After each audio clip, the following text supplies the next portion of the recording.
first panel is moderated by myself. Our topic is the CMO Playbook, how to structure the marketing team for success. So join me in welcoming up my panelists on stage. They're hiding here behind the stage. Virginie Luce, CMO at Pragmatic Play, welcome. John Bowden, Chief Marketing Officer at PlayStar, welcome in, have a seat. And Benjamin Truman, co-founder of MediaTroopers. Welcome, Benjamin. Have a seat. Okay, guys, so the CMO Playbook, how to structure your marketing team for success. Let's start by just understanding first a little bit what your marketing teams look like in each of your organizations. Virginie, let's start with you. Can you explain a little bit what the marketing team looks like, how it's structured at Pragmatic Play? Sure. So Pragmatic Play, we're a B2B game development company. The marketing team is mainly responsible to promote the brand, but also to provide our clients, operators, with all the assets and the content that they need to be able to promote a variety of games, including ours. So from a marketing point of view, we're structured in terms of skill sets to be able to deliver on what they need and on what we need to promote our brands as well. And so that varies from event management, merchandising and supply, to relationship with the press, media content creation. And as part of that, you have some designers, some creative art director, and also some content writers. We split also ourselves between a global structure to be able to have a framework that can be applied to many different channels, but at the same time that can be expanded globally. And additionally to that, we have a lens on what's happening locally. So being able to understand what are the differences in one market versus another, what type of asset resonates better in one geography. And that's really how we balance the two, so between the global and the local, and setting up these frameworks for the team to be able to be quite agile in responding to the needs of the operators, really. Okay, interesting. John, what about you? Can you give us a glimpse into the marketing team? Yeah, sure. So I represent PlayStar. We're an online casino in New Jersey, so we're the operator side. And my team is predominantly in the UK and Europe, which does have some of its challenges, obviously US time zone and stuff, but I do have people based out there in New Jersey. So we're live in New Jersey now. And we split the team by disciplines, so acquisition, customer retention, and then brand and promotion. I think it works extremely well there. Having channel experts in every single field, pushing out very much B2C side in terms of the players, but we also have agencies that jump in when needs be around expertise that we don't have. But yeah, we structure it if you look at the customer funnel. So brand will look after awareness, promotions, that kind of thing. And then acquisition, performance, getting players through the door, and then the retention team solely focus on kind of getting the value through and keeping the players around. Yeah. Okay. And Benjamin, what about at MediaTroopers? So MediaTroopers is a marketing agency. Yeah. So everything we do is really centered around marketing. A little bit different than games and content and an operator. So we have multiple different departments. Obviously, much like John, we are split between Google and social and media buying, and then tech department and graphics. So our whole business is really based around the whole marketing. So you could say it's a marketing department, just kind of marketing department on steroids. Is a better way to put it. Okay, great way to put it. Thank you for just giving that summary. Now we understand a little bit better what the marketing teams look like in each of your organizations. This is a question for all of you. What are some key attributes that you look for when building your teams? And additionally, how do you find top talents? What strategies do you employ to find top talent for your teams? John, Benjamin, let's start with you. Yeah, we'll go this way. Sounds good. Easier. For us, we're looking for people with experience. It's very hard in the gaming industry to go from working with Amazon products and then coming into gaming. It's a completely different world, or even offline gaming into online gaming. So first thing we look for is do you have that experience in the online side? Okay. And then look, this is as much as we like to think it's a big industry, it's a small industry. So for us, we're looking everywhere. You know, most of our employees are here in Malta, face to face. But you know, we're always on the lookout for more talent, more people who have been doing this and been in the industry. And you know, of course, you have those hubs that you can go to: Gibraltar, Tel Aviv, London. You know, I don't know. John will tell us if New Jersey's up there. I would say no. He might say yes. But you know, Malta, you have these hubs. So when we're looking for people, we're looking for people that have experience. Maybe we can take them from one place into another. Yeah. But that's kind of what we built. I would agree with that. I've been very fortunate at PlayStar when building the team there. I've managed to take a lot of my old team. I was previously at Entain managing the soft gaming brands there, and shift them across, and people work remotely. And I know remote working, we'll come on to that in terms of hybrid or in the office, but being able to recruit people with experience has been absolutely instrumental in the success of PlayStar so far. And that's why we have the team predominantly based in Gibraltar, Spain and the UK. Even though, you know, from an operator side, in terms of the brand, it's in New Jersey. We do have a couple of guys on the ground there because it's important, you know, from our side that we're seeing stuff in real time, that we can, you know, intercept things in real time. But yeah, we look for people with experience for sure. With iGaming experience. iGaming experience, yeah. Okay. Virginie, would you agree? What about you? So I would agree with regards to being an expert in your field.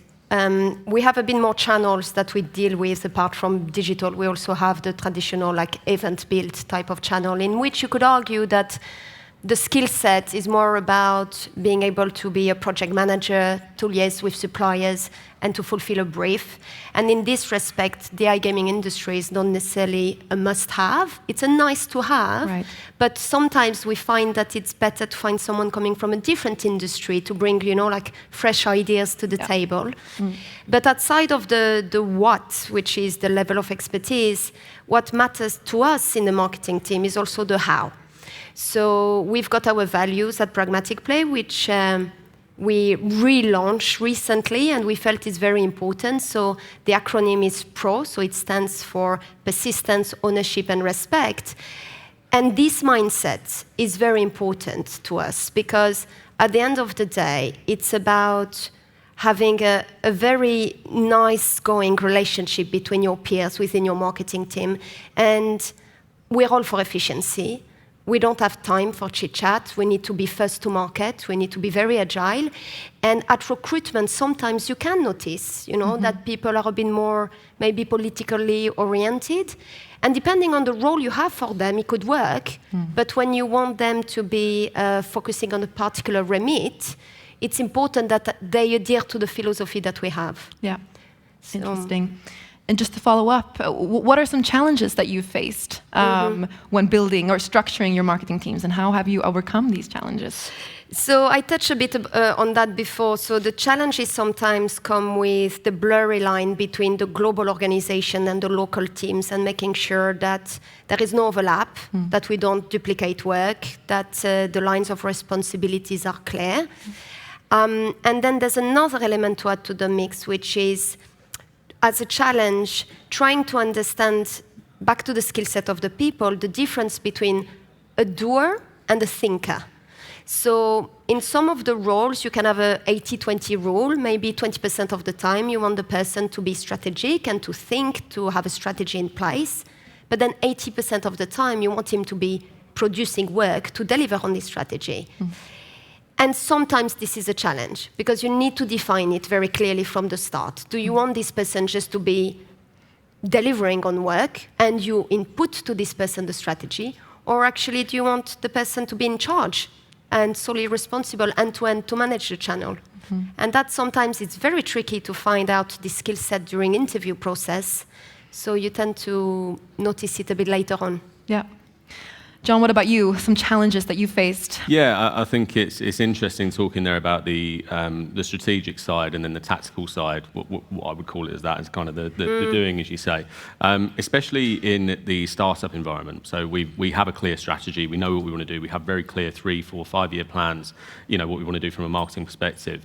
But at the same time, when you're in the startup environment, you're rolling your sleeves up and you're doing, and you have to strike the balance between keeping kind of like the North Star, this is what we want to stand for as a brand, this is what we're going to deliver to our players, but at the same time, actually getting the doing out there.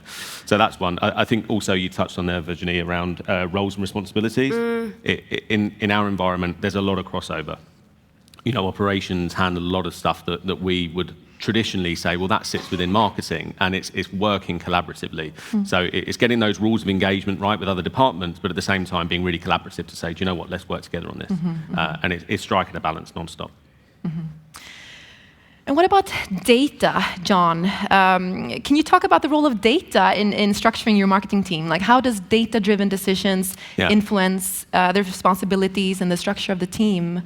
Pretty much everything from a marketing side now. And we've just recruited someone who was previously, in a previous life, worked with me as a commercial analyst, and he's going to lead up a lot of our CRM function. And that's how I think a lot of the channels are changing. You know, CRM previously, it was kind of, well, players doing this, we think they're going to churn, send this out and get this to the player. Now it's all about data, and it's understanding, you know, what's going on underneath the hood, you know, what's going on with the segmentation, is it right? Are the price points correct in terms of values, retention, everything? So actually having someone with a data background for me is a real bonus, because now I know that we can get the data behind to drive the decisions that we make. And that works not just from performance marketing, it's the same with branding, it's the same with promotions. You know, the whole spray and pray approach has really taken a bit more of a backseat and kind of really understanding the ROI of everything that we do. So it's absolutely the forefront, both in recruitment and also what we do, Good. Benjamin, could you maybe discuss how the startup culture at MediaTroopers has influenced the way you structure your marketing team? And maybe you have some advice for startups or smaller companies that are in that phase of structuring and building their marketing teams? Maybe someone here today? Yeah, I think when you're a startup, you know, and John touched on this, you know, you would probably say something belongs here, and then you find out that you're a startup, and you know, the guy who was maybe doing Facebook now needs to go and run around and go do this. And I think a lot of the issues that startups have today is you're very much stuck in, well, we wrote this on a piece of paper. This has to be how it is. Well, that's not really how it is. You know, it's not black and white. It's gray, and you need to be able to maneuver. And I think one of the biggest challenges you have is, you know, we started as a small company. Now you can call us we were a startup. Now we're a small company. Is, you know, how do you go from being a startup to a small company? That in the simple fact that most people build those plans and can't deviate. So when you're building a marketing company or a marketing department, which I did in my previous life, you need to be able to do that. You need to be able to, you know, put this glove on in one mid and then put this glove on the other. Most startups fail because they can't divert. They can't move out of the box that they built themselves for. So most important is to make sure that you can deviate from that box. You know, I think if you listen to any startup founder who's been successful, they'll tell you evolving and changing is the key. And we've had many of those situations in MediaTroopers with COVID and everything else where it kind of took our plan and threw it in the trash can and said, well, you know, now you need to go do this. Do you agree with that, John? Yeah, I think it's a great point. And also, it's kind of that resistance to move from startups to small company. But I've gone from kind of one end of the sphere to the other, being at Entain, where everything is red tape. Everyone has, you know, an owner for something. There's teams of people behind to make a decision about one small thing, and then completely switching the mindset to go to a startup. And I'm thinking, okay, well, actually, that's not the way to do things, and this also isn't the way to do things. You've got to be able to be flexible in your approach and don't fear change, which, I think is absolutely right. It's moving that mindset away. It's difficult, though. Yeah.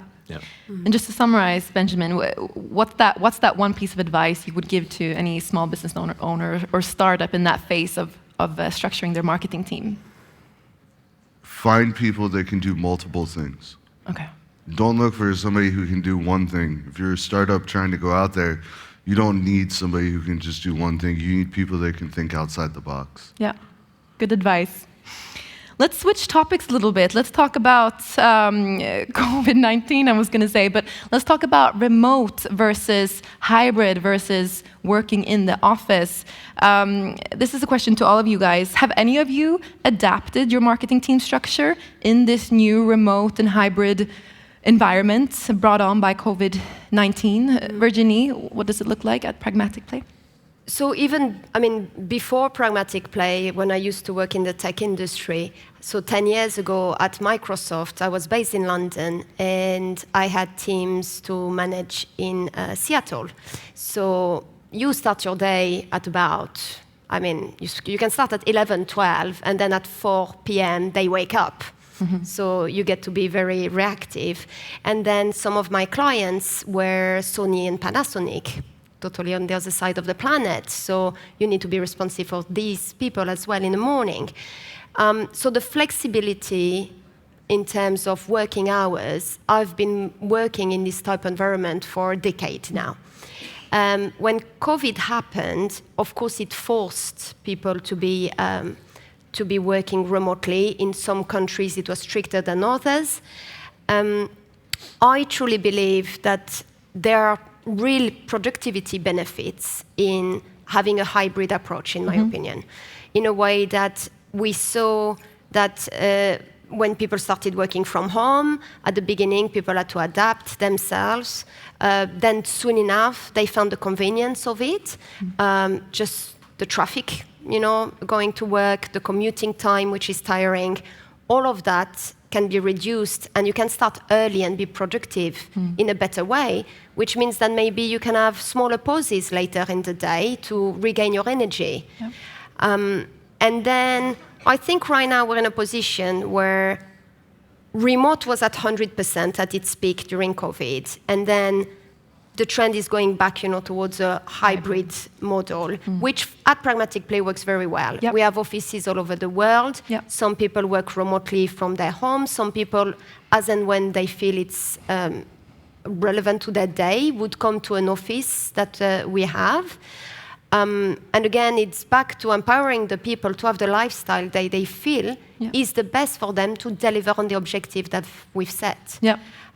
So I'm personally all for the flexibility with some reasonable boundaries, being available. If someone disappears for one day and is not in the office, then it is questionable. But if people play the game, then it's a true benefit, in my opinion. Yeah. John, we're fully remote, and the great thing about that has been is we've been able to cherry pick the team, because it's been such a great message when we're recruiting to say, look, you're fully remote, you're at home, and you can do your work from wherever, and that flexibility has honestly been amazing for us to go and recruit and get some fantastic people into the startup environment. I do think that there are things though that you just can't swap from a face-to-face meeting. You do need that. So we've had to employ a lot of tactics. Certainly I have with my team around constant catch-ups, understanding what's going on. We have various tools, Slack, all the stuff that everyone I'm sure uses in the room, but making sure there's structure around it so that you know what people are up to and what's going on. Not to micromanage, but just have clarity on everything that's going on. But the other thing is around recruitment, where Ben says, get people who can do multiple things. And the other side of that would be get people that you trust. Luckily, I've been able to employ a lot of people that I know. I know that they're going to be cracking on and doing stuff, and we're flexible in that, if someone has to go and, I don't know, I've got a doctor's appointment, things like that.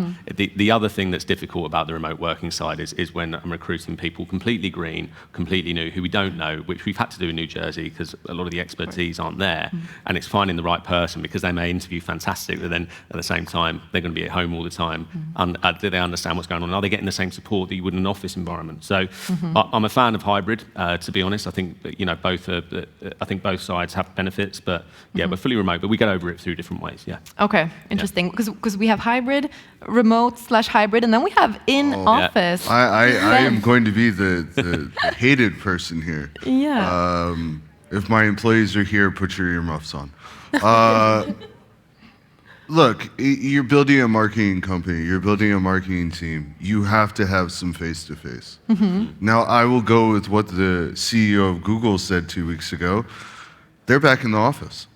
It's one thing, I'm on Wall Street a lot. A lot of those guys are off on Fridays. It's one thing to have a 4-day work week and then work at home, but nobody can tell me as a marketing department. You guys obviously installed, you know the people, you installed things, but you're building a company, you need that face-to-face. You need creativity. if you're a tech department and you want to work, I had remote tech departments in my previous companies. You want to work in wherever you are, tech guys are different, and we can say that, they're a special breed. They get special but treatment. when you're in the marketing, when you're with marketers and you're doing things, and things are always moving quick, and everything needs to happen fast. This is the gaming world. We're not developing products like Apple that will go out 3 years from now. Sometimes you need to make a change like that. You need people around. We found when we did the remote work, maybe we didn't hire the right people.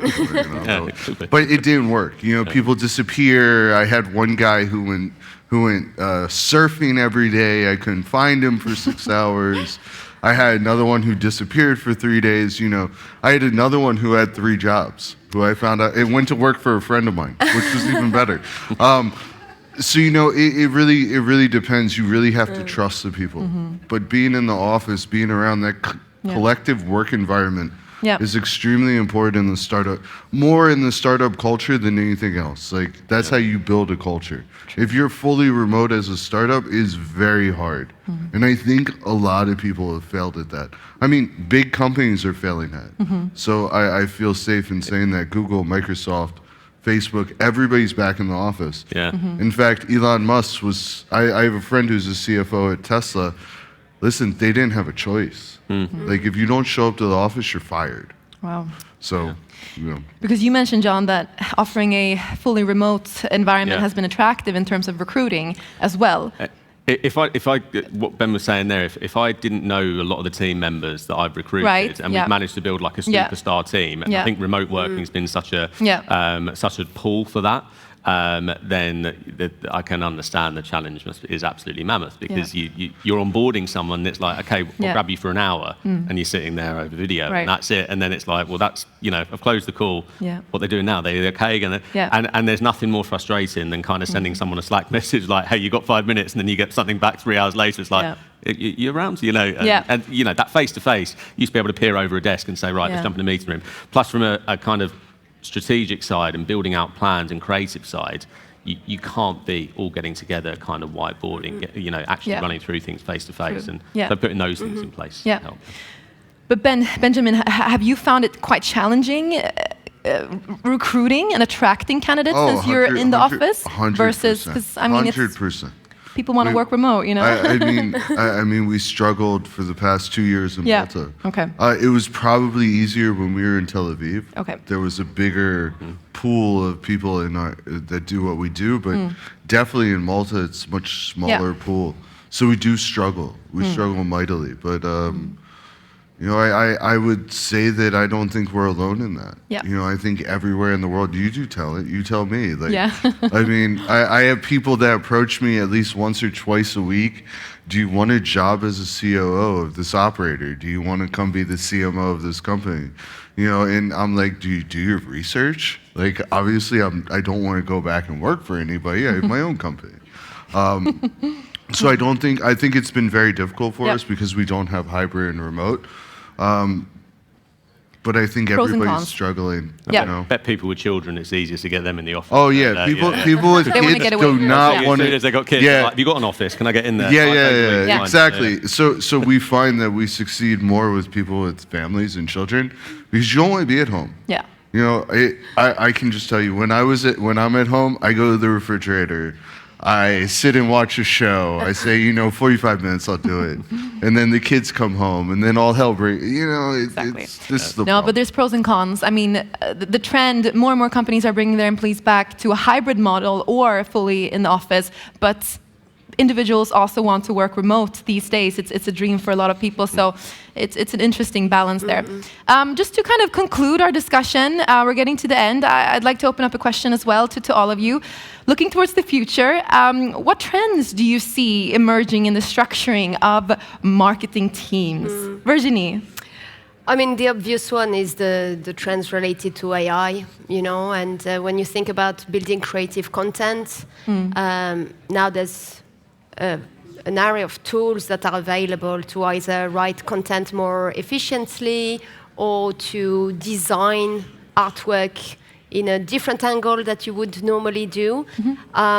We take these technologies with a pinch of salt. It's all about feeding the right input. You know, like when you use an agency the traditional way, if your brief is not explaining properly the emotion you're trying to get out of the campaign, the call to action, the user journey, then the tool will bring you something that is not necessarily usable. And then when you have to tweak something, you may as well start from scratch. But obviously, technology to watch, making sure that when we hire people, they are aware of these technologies, they are curious enough to actually proactively suggest new tools. Yep. So recently, we've started with a new translation tool, which is very interesting, and we're also using the human eye to double-check the output of it. But the fact that there's some, that it's integrated via an API and you no longer have Excel sheets of copying and pasting, it's also very efficient. Yeah. So definitely I want to watch. Yeah. John? I think the use of data in absolutely everything. Mentioned kind of CRM. If you spoke to a head of CRM from 10 years ago to now, it's very different in terms of their understanding of data and use of data. I think the other one is automation. That's nothing profound there. It's been spoken about for years, but actually real automation in real time and being able to have, you're always going to have that human element, but having a leaner team that's super efficient, everything backed up by data, and certainly from a performance marketing sense, that's something that I think we're kind of tapping into more, but still there's a lot of untouched space there, and I think that just make the teams more efficient, make you have a leaner team, and you just don't have to have constant, reams of teams kind of pressing buttons all the time. Interesting. So yeah. Benjamin? I mean, both of those are great answers. So all that talent, it's a struggle. Understanding if somebody understands AI. Obviously we have a lot of questions around AI. Yeah.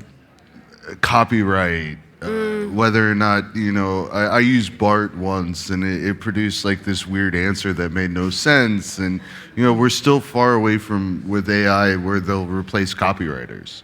And data is obviously important, but I'll touch on talent. A lot of people come in and I know this, I know that, and that's the struggle. It's the talent more than anything else in the marketing side. Finding people that can actually do it. And I don't think that's going to change with AI or anything else. No. You still need humans. Yeah, exactly. That was a good way to kind of wrap this panel up. Thank you so much for joining and for sharing your expertise within this area. And I just want to open up before we finish to some questions. Is there any questions from the audience to any of the panelists? Feel free to raise your hand. No questions. Oh, we have a question. Go ahead. Do we have a microphone close by? Just so we can all hear you. 1 second. Here we go. Hello. Yeah.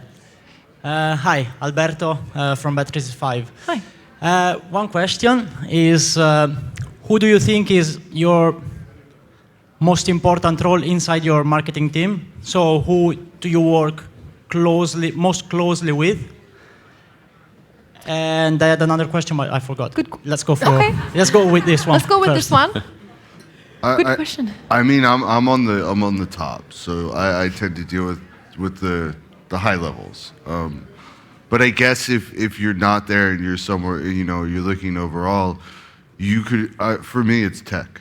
Okay. If you don't have a good tech stack, if you don't have good technology, it slows everything down. I mean, I built a startup with no tech team. Trust me when I tell you, it was not fun. Yeah. I would say tech. Tech is the most important. Yeah. Yeah, I would say for us, where we're an operator. For me, it's on the acquisition side, because if we can acquire strong traffic, we know that lifetime value, return on investment. So our director of performance marketing is kind of like my second in command, and he's overseeing everything from paid all the way through brand and then retention. He's got skin in the game there. So, but yeah, it would differ from operator to operator. Sure. Yeah. Virginie, what about you?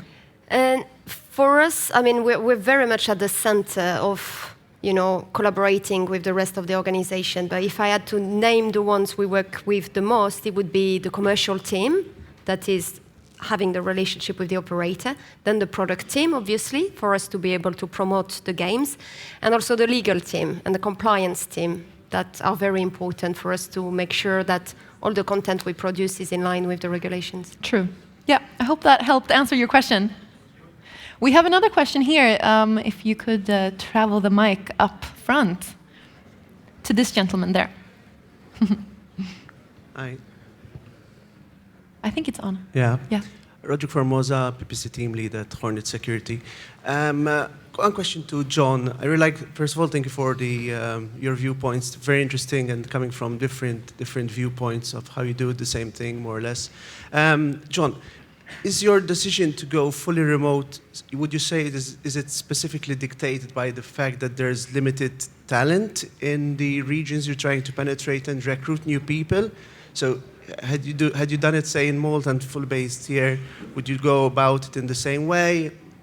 What's your viewpoint? It's exactly that. It's to get the subject matter experts and specifically people who've worked in iGaming previously to launch a brand in such a competitive market, in such a competitive, mature state, well, the most mature state for casino in the US and New Jersey. We knew that we needed people on the ground who understood marketing from an iGaming perspective, knew online casino as well. That was a massive one for us, and just knew the industry. So when we were looking at building the talent pool and kind of the teams, we made a conscious decision, look, we're going to have these guys in Gibraltar, Malta, in the UK, in Spain, because we know the talent's there. So actually, we need to make it remote because otherwise we'd have, 5, 6 different offices and maybe one office for 2 people. So we kind of figured it out from there to say, look, we'll be fully remote and let's work out ways of working. So that was the thinking, yeah. Do you organize any days where you get to globally meet all of these different people from different parts of the world? Yeah, absolutely. So we do, what I've put in place is like a quarterly strategy session where we all come together, run through everything from brand, performance, brand marketing, CRM, customer experience, everything together. And then every half year we do like a half year review where we look back at what's happened the previous 6 months, then what's to come, but then also more the long-term plan, so what the strategic things. So that works really well. We normally do it in Spain, get everyone over there and get all together, yeah.